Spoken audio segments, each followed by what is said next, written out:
0. This is innovative volunteerism. It is for you to make a difference. Welcome to the Mindset Spot. And today we are having a conversation on the reality of success. We're going to unmask the 50-50 narrative and how we can be able to embrace authenticity, because this is a very important aspect. And I am today joined by my co-host, Daniel Afumbom Munang. Daniel, welcome. How are you? I'm great, thank you. And I'm happy to talk about the topic of today, which is reality of success. And as I say in all the other talks, expect the unexpected. Expect the unexpected. So today we're going to really have a very exciting conversation. And indeed, as you said, in today's episode, we are challenging the standard narrative of success and exploring what it means in the real world. It's a topic often shrouded in oversimplicity and under discussion. And so we are going to debunk that today. So we'll be right back.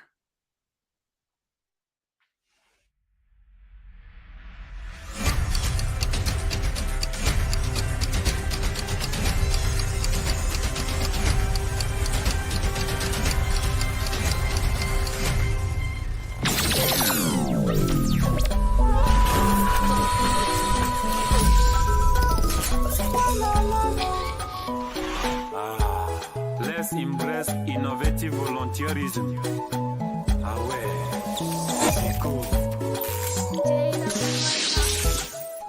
Rise up. You and me are the solution to this challenge. Welcome to the Mindset Spot.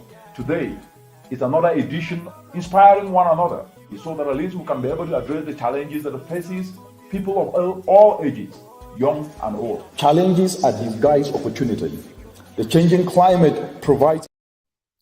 Yes, challenges are disguised opportunity. And today, the reality of success on how we can be able to leverage challenges to turn opportunities and take them forward is actually what we're going to discuss today. And so my co-host Daniel, what do you think? Let's just dive straight into the topic of discussion. And what I would like to ask you is that let's kick off by breaking down this so-called 50-50 narrative, right, of success and failure. We see on social media only what is opulence display. So what are your thoughts on this commonly accepted concept that it's all about success, right? And the failure part is not actually discussed. What's your take? Well, I think that's a great question to begin with. And I believe that the reality of success is that many people, they do overcome failure, but because it's not the best part of their life, they choose not to highlight it, which I think brings a lack of transparency, because people in the real world, although they may be suffering with their own failures here and there, they're ashamed about it and they think that, oh, I'm the only person going through this. But in reality, probably some of their favorite so-called influencers have also gone through these failures and now turned that into success. So I think by us having more transparency would allow people, just normal people in our society, to realize that although it's not going smooth now, XYZ, this person turned their life around, and so can I. Wonderful, wonderful. What an opening, what an opening. And so I think the way you are putting it, that it's actually an intriguing notion, but it's too simplistic. And I think I like the point that you're making. People call themselves influencer, which is really good. But I think the journey to success isn't a binary of equal parts, triumph and setbacks. It's an intricate tapestry, as they will call it, right, of experiences. It's a collection of experiences with moments of brilliance, often born out of periods of struggle and even failure. And so you are absolutely right, Daniel. And this leads me to my next question, which is, how does the 50-50 narrative influence perception of success in society, especially with the prevalence of social media today, where the opulence and the display of ambience and kind of jolly life that doesn't exist, then make others feel very apathetic that they are not making it in life. Whereas even those who are portraying that actually is just to catch the moment, or what we call cloud. What would you say about this? So the question again is, how does this behavior influence perception of success in society, especially with social media, which is becoming a benchmark now for many people to think that because A showed this, it means that he's better off, whereas they're actually suffering behind the scenes. Well, I think that the reason why this narrative is here is because many people have characterized success as having nice cars, nice houses, nice watches, etc. But the way that it looks now is that many people can rent these things. Many people can go out of their way just to buy these things. You see somebody on a nice vacation, you don't know if that person saved up their entire year's salary just to go on said vacation. So I believe that we just need to talk a bit more about media literacy and just thoroughly understand that just because this person posting pictures in Paris, or this because this person has a Michael Kors backpack, like just because these people have these things, that means that they're rich and I'm not, because I don't have said things. But I believe that we have to be more smart, more literate, as without that, we're going to believe that everybody who has nice things is automatically rich. And just because somebody doesn't have as much nice thing, that means they're not as well off, which could be completely the opposite in many situations. Indeed, it could completely be the opposite. And what I think is very clear here is that social media has indeed amplified this issue, right? It often only showcases successes. And that is a very big issue. It only showcases the highlights, leaving out the struggles and effort that go on behind the scenes. And this creates a skewed perception of success, which can be both daunting and misleading for those aspiring to achieve their goals. And I think if we don't address these aspects, the attitude, especially of young people today in the African continent, that see people standing near half-seized near BMW X6 and taking photos and displaying them on social media and filtering out to look, which is okay. That's okay. But it is not the reality. What we're discussing here is reality versus some kind of unrealistic picture. So what I call idealism versus reality. The idealism and reality, these things are actually different. And that is why this is very, very important discussion. For those of you who are joining in today, we're discussing this very important topic, which is the reality of success, unmasking the 50-50 narrative, which in this case embraces authenticity. And it's quite very, very simple. Success and failure sometimes are equated as if you don't succeed, then you fail. No. But failure is a way, it's a pathway to success. Because if you don't fail, you cannot learn. And if you cannot learn, then you cannot grow. And if you cannot grow, you will not be able to know that at least you know something. So if you cannot learn, you cannot know. And if you cannot know, then you cannot be able to progress forward. There is a remark here, read from Kristen Isabel. Belkisang says, it makes everyone strive to hide their hardships by trying to look perfect and quote unquote living the life. Yeah, what do you have to say about that? Well, I think that is a really good point, because when we look at it, many people just want to show their best side, because technically social media is showing your best moments. But people get too caught up in that because someone has more better moments than they do, when in reality, many people don't know the struggle that said people have gone to get those positive moments in life. For example, you may see somebody flying business class. You don't know if that person really paid $10,000 to get on that flight, or maybe they were accumulating miles. So without transparency, it leads a lot of people to strive to be like said people and maybe find money from places they don't have it from to try and achieve a life that doesn't exist. Very true. I think to your point in providing perspective to Christabel Kisang's point, that it makes everyone strive to hide the hardship by trying to look perfect and living the life. And that now brings me to this false narrative, like a bubble that people are in, but it's not realistic. And I'm discussing this today with my co-host Daniel, because there's a lot of falsehood and false beliefs out there, that because A is showing this on social media, it means that he or she is better than you. No, actually, some of them are in debt. Actually, some of them borrow those things. And therefore, you need to keep your peace and focus to build value, because you can achieve anything if you put in dedication, hard work, and more importantly, humility and self-discipline, which is quite very, very important. Marcel Desailly has said something. Okay. He says success is perceived mostly as material, which is far from it. What about affluent thieves? Success needs to be tied to the achievement of purpose. What do you have to say about that? Well, I think that that is true because success today has been defined on how many cars you got, how many houses you have, how much flights have, how many vacations you've gone in the past year, how many times you've seen the four walls of an Emirates business class. Like that's Must you say that? that's what's been attached to success. And I feel like you brought a good point about affluent thieves, like people who look rich, but all these people are using like assets that aren't theirs, are finding ways to you might not know that the person who's on vacation used the budget flight and was stuck in the airline for 12 hours while the flight delayed. So I think that affluent thieves also bring out people who try to be like them but don't really understand what they went through, so they go and find the most lavish thing, not knowing that the person they copied from didn't even use said lavish thing.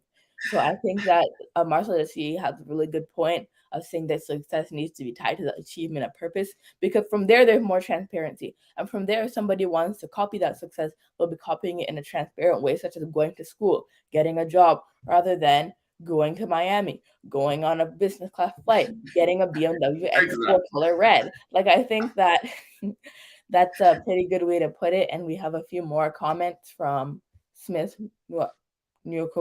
Yes, but let me just add to the point that you have actually brought up. You have said to Mercedes at his point, which is this new word affluent thieves, that material becomes a benchmark for success is a false narrative and is a fallacy, rather than success being the number of lives we have touched positively through knowledge, like what we do on the Mindset Sports, and to all our viewers who are contributing. You are actually enriching society with knowledge, because new knowledge is what brings transformational development. If we cannot have new knowledge and new ideas, then we'll be stuck in the same place. And therefore, if lives can be touched as a result of somebody just understanding and knowing something new, that's impact. And impact is different from noise.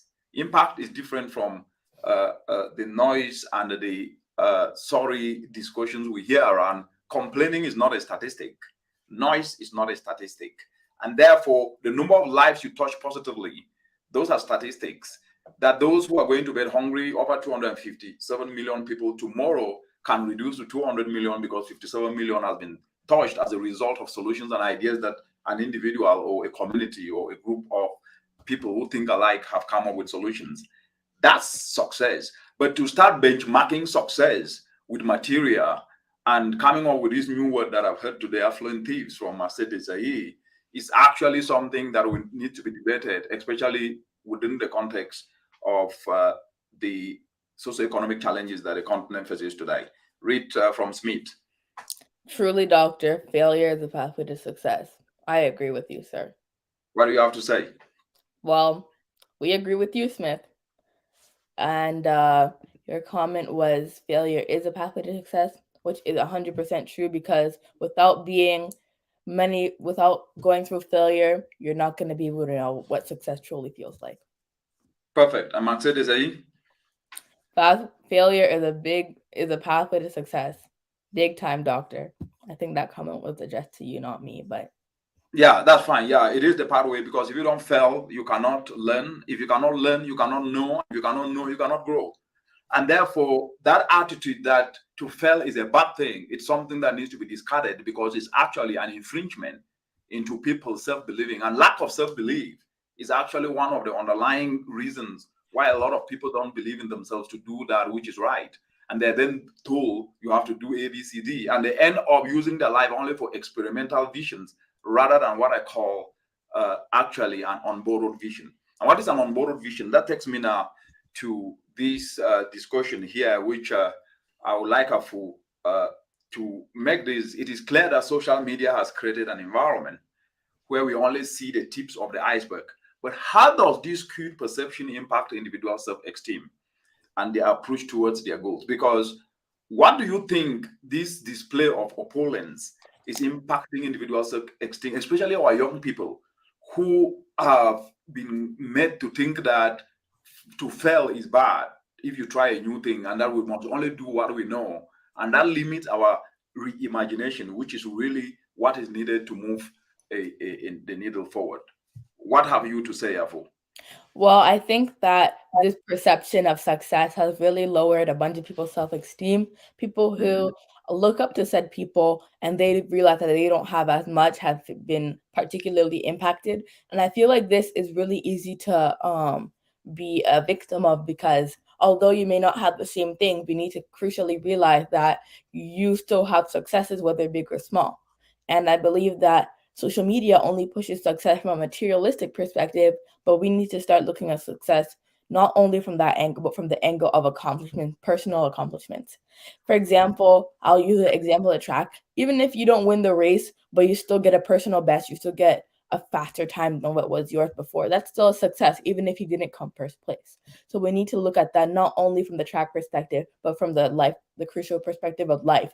Because even if you didn't come first place, even if you didn't get that job interview, you still, for trying, that's still a success.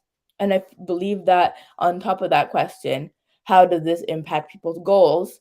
Many people who are living the materialistic life of success are generally people in the media, influencers, musicians, athletes, all of those things. So let's say somebody who was wanting to become, I don't know, a doctor, a lawyer, they might switch their goals because they think that it takes more time to achieve something that somebody who was rapping got in like 6 months. So I think this can also skew people's goals, because it may just lead people wanting to switch careers, wanting to go into a specific path just so that they can have those material products, rather than going into a path or going into a career or choosing a program that can lead them to impact lives rather than impact their bank account. Very well said, Daniel. And this skewed perception, as you rightly said, can result in feelings of inadequacy and immense pressure, especially to achieve without experiencing failure. And it is important to remember that setbacks and challenges are an integral part of the journey and often serve as pivotal learning moments. And so that was very, very insightful. And I like the way you put it, that with all these challenges in mind. So, what I want to ask you now is, how can we as a society begin to shift this narrative and promote a more realistic understanding of success? Yeah, because the avalanche of lies, right, and false narrative that comes in, it's more about showing off rather than providing and preferring solutions. And even when solutions are preferred and discussed, you see even those who are listening to it, very few. But if it is negativity, it attracts a lot of energy and some comments of energy that could have been put into use to turn challenges to opportunities. What do you think can be done, right? How do we begin to shift this narrative and promote a more realistic understanding of success? What do you think about that, Afo? Well, I think that just by complimenting each other, just by, not gatekeeping our success, or just being more vocal about other people's successes as well. For example, if you see somebody post on, I don't know, LinkedIn that they've gotten a new job offer, say congratulations. So I think this will start to push the narrative that success isn't only material product, but success is also personal. Success can be big or small. Even if somebody just finishes, I don't know, like a certificate, you can still say congratulations. Like, I believe that this motivation from other people will start to let people believe that just because I don't have a big BMW X4 doesn't mean that I'm less successful than XYZ. Just because I don't fly on KLM 24/7 and the pilots know me, that doesn't mean that um, I'm not as successful, because success is relative. And I don't like how success is becoming very standardized to a certain amount of things or a I certain think I amount like of that, Afo. money. Let me just come in But there. That point you said success is relative. I think that's a very important point. And let me just put this up before you continue. Just read that. the linking of quote unquote learning from failure to developing one's unborrowed vision to become useful and touch many lives is a paradigm shift. It needs to be replayed in every school in Africa. Absolutely. And that goes back to your point of success is relative. Continue.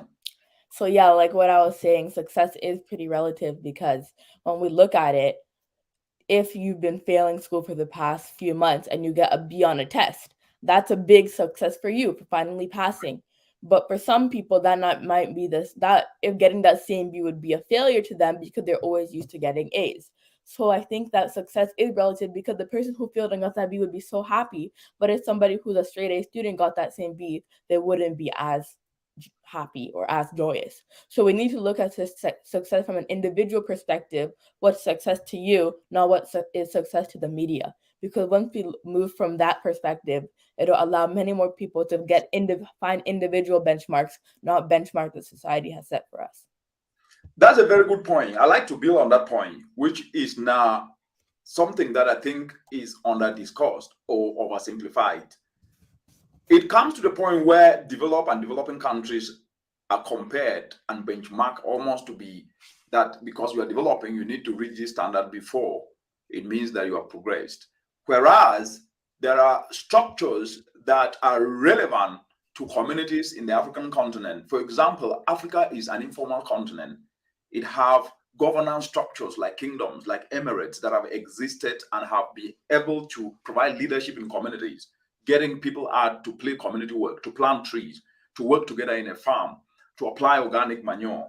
But yet, the discussion of comparison is that if you don't have skyscrapers, it means you've not developed, right? If you don't have big roads, even if they're not connecting anyone to anywhere, then it means you've not developed. Do you think that that attitude of trying to benchmark success, which is important? Look, people should have clean drinking water. Every kid should go to school.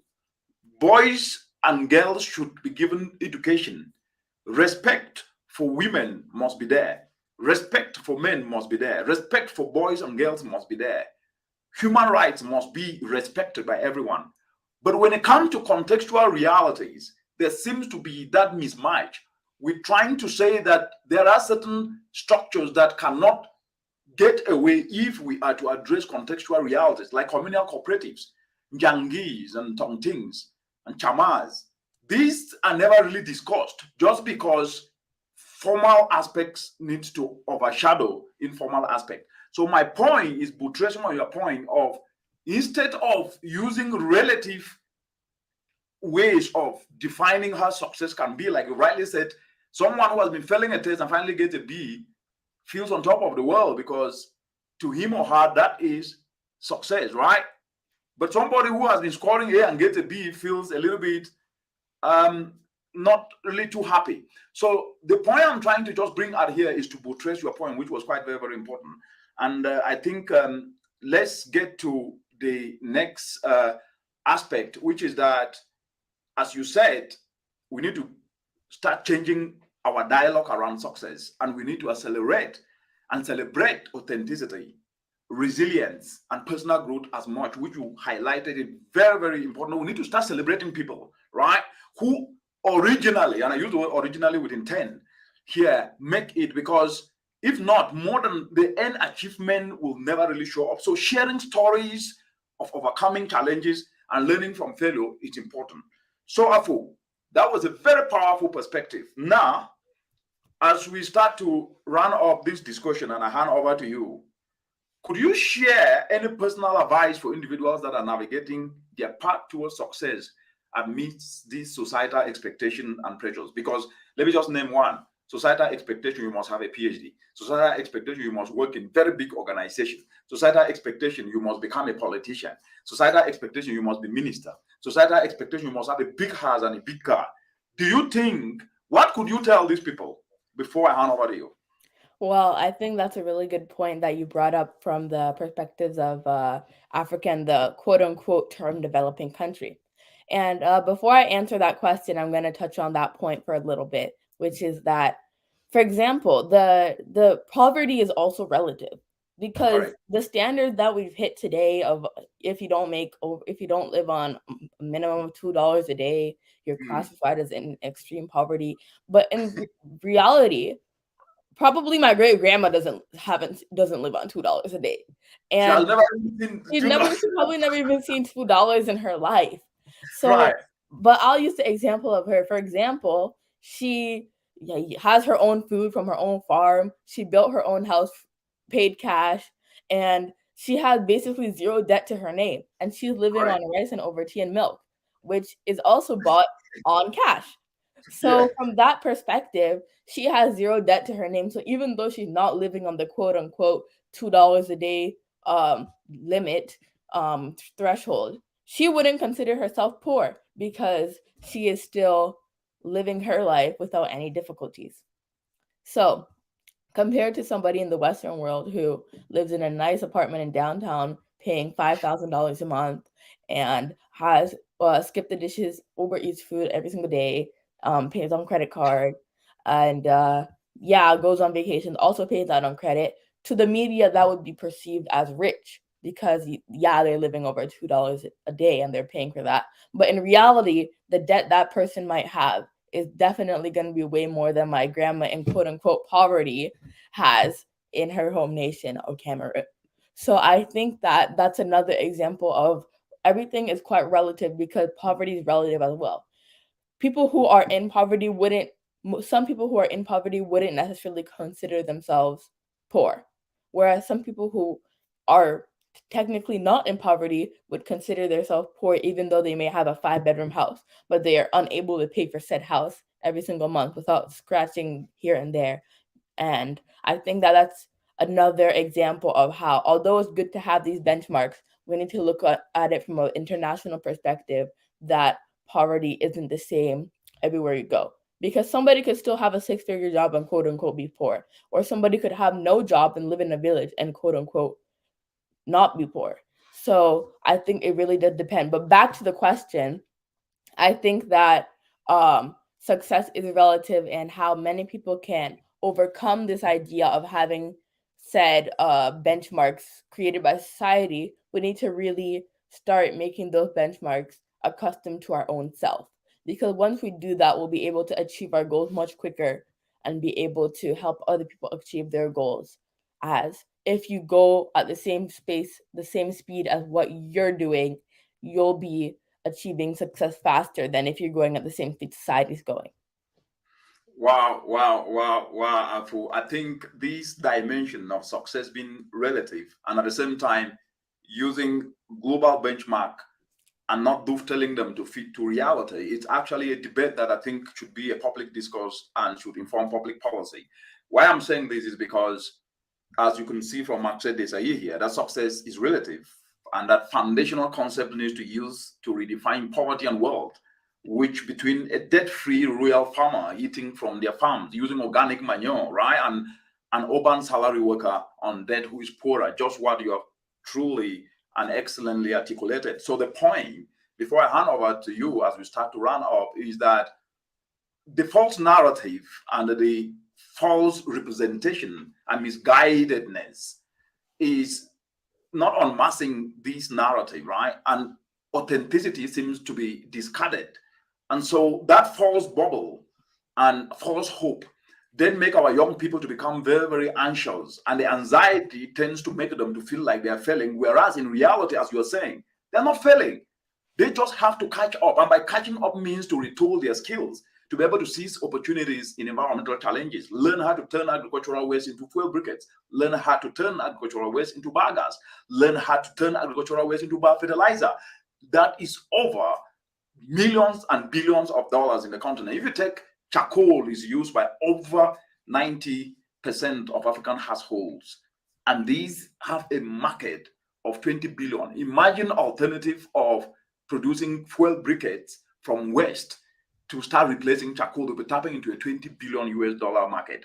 But these are not the narratives that are out there. It's that, oh, this is it, this is it. And that dimension of grandma in the village, not debt trap, at the same time eating fresh food, breathing fresh air, and at the same time having no pressure because of debt, is to someone, because he lives in a village, in a community that doesn't have skyscrapers, poor, which to her, she is rich because she's not actually trapped in that debt aspect. So that was very good. Now, Maxed Desai says this.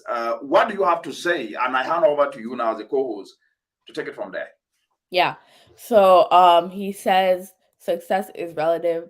Foundational concept needs to be used to redefine poverty and wealth between a debt-free rural farmer eating from their farm and an urban salaried worker on debt who is poorer.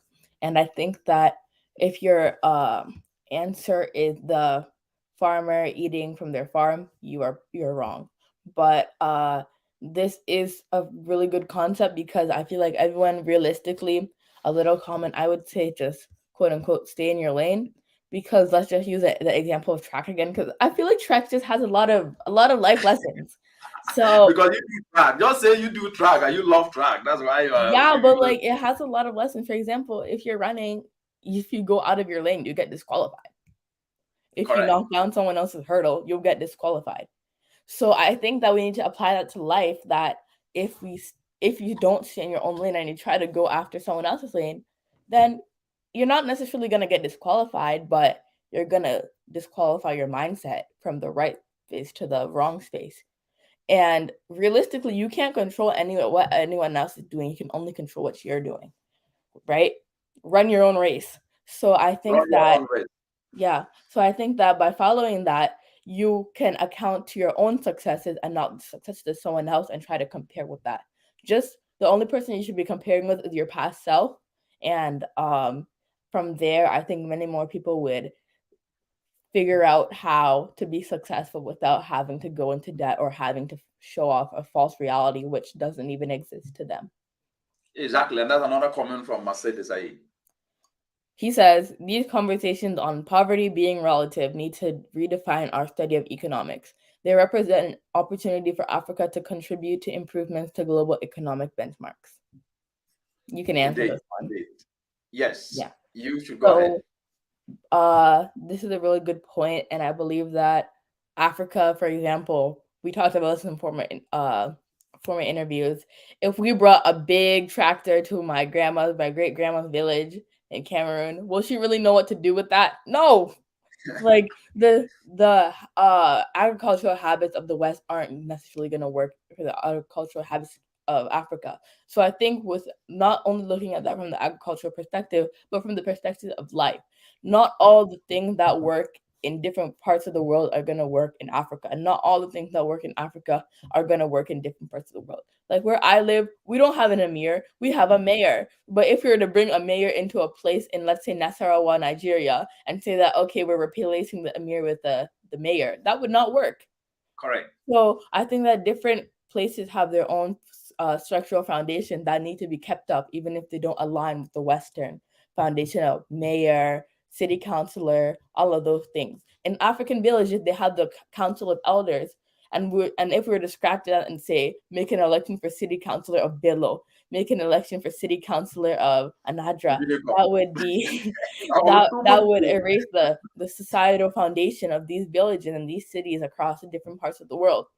So before we round up, I'd like to ask you, how have you, growing up in Africa and transitioning to the West, has your idea of success changed? And how did you keep up with the idea of relative poverty? Because when you were probably studying, you found out that you were quote unquote poor. Did you know you were poor when you were in Africa before moving out to the West? What a question. What a question. So that's the point. And I think it's a very important question that you've asked. The information we are fed with until today, even those who have studied and have reached the pinnacle of professorship, doctors, and etc., still somehow align with that narrative. The lack thereof is poverty. That when you don't have, lack thereof of material is poverty. But the biggest poverty is the poverty of the mind, right? And when the first poverty of the mind is when you don't have the right information, then you have to believe the alternative information, which is something that needs to be worked on very hard. So the information that we were given when we were growing up was that when you don't have money, then you are poor. But I always look through that kind of lens whereby we were growing up and my mother was growing her farm and feeding us with maize and corn and beans harvested from there, but she didn't really have the cash. And so I have always thought through, and it used to say, yes, you'll be better tomorrow if you work hard. Yes, you'll be better tomorrow if you work hard. And so with the concepts of poverty, and that's why today I keep challenging it, international benchmarks are important, but they must be dovetailed down to contextual reality where the rubber hits the road. And you gave a very practical example. Before I answer your question, if you were to discard the council of elders in Jinquin, where I come from, and replace it with a mayor, it will not work, because that is not how the structure of that society is. But you can then be able to build using the council of elders of Jinquin to say, look, we can have clean drinking water by doing this. And you can be able to use your influence and your structure to reach everyone. So bringing new knowledge to close gaps and building on already existing structures help us to do two things. It avoids duplication of efforts, and it avoids wastage of resources, including not just money, but also human resource. Then from the perspective of me understanding and studying in Western universities, studying back home and in Western universities, with the help of scholarships, what I learned was that we are also the problem as Africans from the perspective that we do not own our narrative and we do not project our narrative. And therefore, we depend mostly on what is borrowed and then discard our foundation. There's nothing wrong to learn from anywhere in the world, but there is something wrong when you yourself do not bring value to the table. And value goes beyond just talking.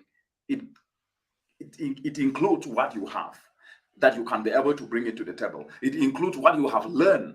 And the learning was that if you do not have, and you are able to work hard, you will have. And that the aspects of humility, self-discipline, obedience are actually attributes that most parts don't have it because they're not being taught in their home doors. And then because we are told that being arrogant makes you important, which is a falsehood, then they want to practice that arrogance and then they forget themselves. So the point in answering your question is that poverty is relative, and the way we have been conditioned and structured and taught was never really to make us see that lack thereof of material doesn't mean that you are poor, because the biggest poverty is a defeated mindset, that you forget yourself and that you think that you don't have because you've been told you don't have. When you have clean drinking water, you breathe fresh air, you don't have debt, and therefore that narrative have changed. And that is why in everything I say, I always start from what do you have and what don't you have, so that we see the gap and we can be able to close it. I think Yeah, there before is we a wrap comment. up, we have a comment from Christabel. She says, in Africa, when you see someone with an expensive phone, car, or house, you know they actually bought it. Unlike the West, where if you lose your job, you lose everything, all you had on credit. That's You have to say something. That's a good point. I think that is places in Africa are starting to develop that system too, of having things on credit. So I think that that's also a point to bring up as well. But we can save that for the next interview. But that's a good point. And Marcel Desailly has another point. Yes, Pull that and up. let me put that up. Run your own race. This is how we develop a groundswell of solution providers, delivering value and touching many lives. Yes, I think to Christabel's point, yeah, that is true. But as you said, that is fast changing because the continent is copying a lot of things that it cannot be able to sustain. For example, when you have an iPhone 17 or iPhone 15, that you have no skill that you can offer, how are you going to maintain it? Right? I think the narrative that first things first, what is called priorities needs to also start taking. Can you be able to then maintain that, and can you be able to use those resources to then be able to invest in knowledge, which is the best investment, so that at least you can get something better and even get like 3 of those iPhones. I know that this is something which is not necessarily discussed, but the point is that it's not about comparing with the West and Africa, but it's about also the reality. If you look at the highest impoverished people, and impoverishment here is not just lack thereof, it's also impoverishment in terms of lack of right knowledge, in terms of having the attitude to learn, being teachable. It also impoverishment in terms of the attitude of disrespect and lack of humility. But what we are saying is that we need to de-risk, and de-risking, especially the young people, is to provide them with the right information. Indicate that if you are using your phone to be able to generate content and sell that content, that's value you are creating, and your phone is actually making money, rather than using it on Twitter and Facebook and Instagram to bash people and feel excited in that 5 minutes of fame, which at the end of the day doesn't really bring anything. That is really great. Yes, as we start to round up now, Fu, what do you have to say?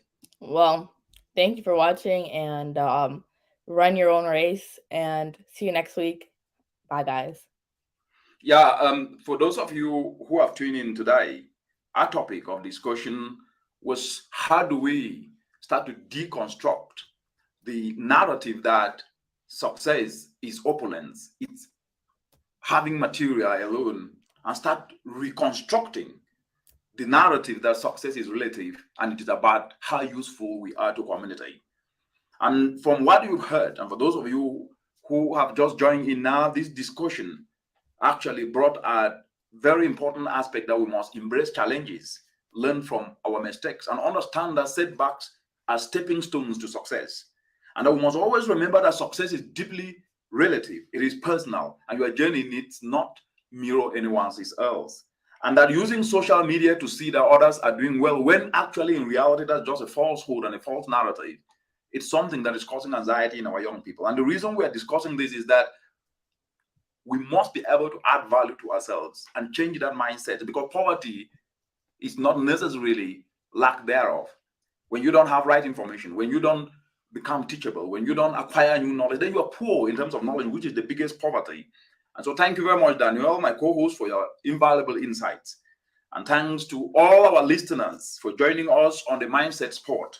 Every Saturday and weekend, we are always on the Mindset Sport. And remember, success is a journey, not a destination. And let's strive for authenticity and celebrate the whole journey, not just the highlights. And with that, thanks for tuning in. Bye-bye.